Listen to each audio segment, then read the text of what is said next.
नेपालमा सदियौँदेखि एउटा भाइरस छ, त्यो भाइरसबाट बच्न चाहन्छु, बच्नुहोस् भन्ने अनुरोध गर्न चाहन्छु। त्यो भाइरस भनेको के हो भने नातावाद, कृपावाद, चाप्लुसीवाद र चाकरीवाद। यो चाहिँ भाइरसै हो। यो भाइरस खास गरी अब नेपाल एकीकरण भएपछि रणबहादुर शाह जब उहाँ चाहिँ के अरे नाबालक चाहिँ राजा हुनुभयो, त्यो बेलादेखि सुरु भएको हो र राणा शासन जङ्गबहादुरले राणा शासनको चाहिँ सुरुवात गर्दादेखि अझसम्म 2007 सालको क्रान्ति भइसकेपछि पनि अनि 46 सालको क्रान्ति, 63 सालको चाहिँ आन्दोलन, यो सबै कुराहरू भन्दाखेरि पनि यो भाइरसले चाहिँ छोडेको छैन। यो भाइरसबाट छुटकारा पाउनको लागि तपाईँहरू सबै चाहिँ यसबाट चाहिँ बच्नुपर्ने हुन्छ। र अब यसबाट म के भन्न चाहन्छु भने अहिलेको नयाँ सरकार, नयाँ सांसदज्यूहरूले के गर्नु पर्यो भनेदेखि यो भाइरसबाट चाहिँ मुक्त हुनलाई प्रयास गर्नु पर्यो।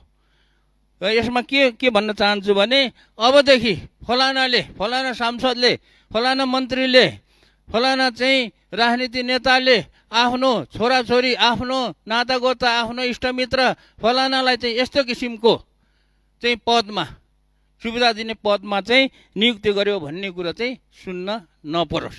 सम्माननीय सभामुखज्यू र माननीय सदस्यज्यूहरू सबैलाई नमस्कार छ, धन्यवाद छ यो आजको कार्यक्रमको लागि। र म खास गरी पहिला कुरा आफ्नै जिल्लाको कुरा राख्दाखेरि म्याग्दी जिल्लालाई हिमाली जिल्ला भनेर 2075 सालमा घोषणा गरेको रहेछ, घोषणा मात्रै कागजमा। तर हिमाली जिल्लाले पाउनुपर्ने सहुलियतहरू सबै कुराहरू त्यहाँ चाहिँ केही पनि अहिलेसम्म नगएको रहेछ। त्यसैले यो कुरा चाहिँ एकदमै जोडतोडका साथ राख्न चाहन्छु। के गर्नुपर्ने हो अगाडि त्यो कुरा गरिदिने हुन अनुरोध गर्दछु। दोस्रो कुरो, यो सम्पूर्ण हाम्रो सरकार सहित माननीयज्यूहरू, राजनीतिक पार्टीज्यूहरूलाई म एउटा के कुरा अनुरोध गर्न चाहन्छु भने नेपालमा सदियौँदेखि एउटा भाइरस छ, त्यो भाइरसबाट बच्न चाहन्छु, बच्नुहोस् भन्ने अनुरोध गर्न चाहन्छु। त्यो भाइरस भनेको के हो भने नातावाद, कृपावाद, चाप्लुसीवाद र चाकरीवाद। यो चाहिँ भाइरसै हो। यो भाइरस खास गरी अब नेपाल एकीकरण भएपछि रणबहादुर शाह जब उहाँ चाहिँ के अरे नाबालक चाहिँ राजा हुनुभयो, त्यो बेलादेखि सुरु भएको हो र राणा शासन जङ्गबहादुरले राणा शासनको चाहिँ सुरुवात गर्दादेखि अझसम्म 2007 सालको क्रान्ति भइसकेपछि पनि अनि 46 सालको क्रान्ति, 63 सालको चाहिँ आन्दोलन, यो सबै कुराहरू भन्दाखेरि पनि यो भाइरसले चाहिँ छोडेको छैन। यो भाइरसबाट छुटकारा पाउनको लागि तपाईँहरू सबै चाहिँ यसबाट चाहिँ बच्नुपर्ने हुन्छ।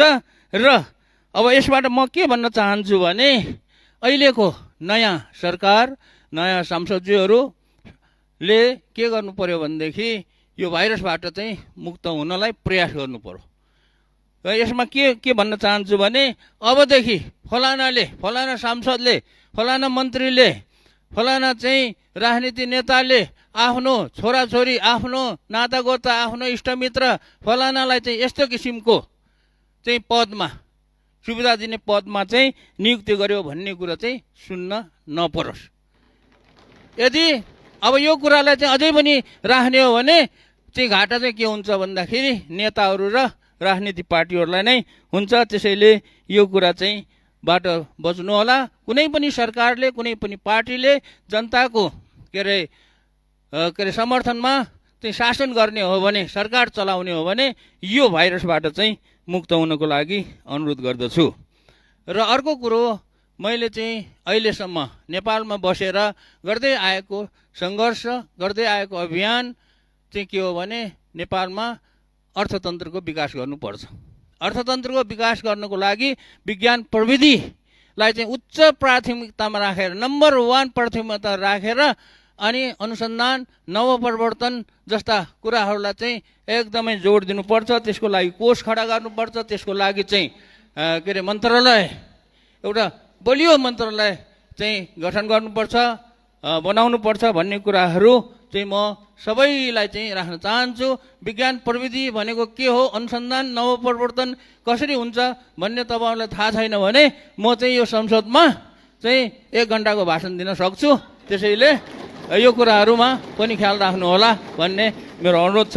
ल धन्यवाद। अरू कुराहरू बिस्तारै गर्दै जाउँला।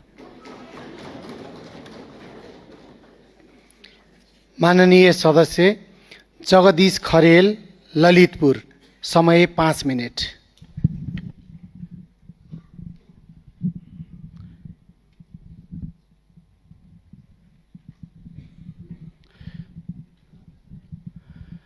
सम्माननीय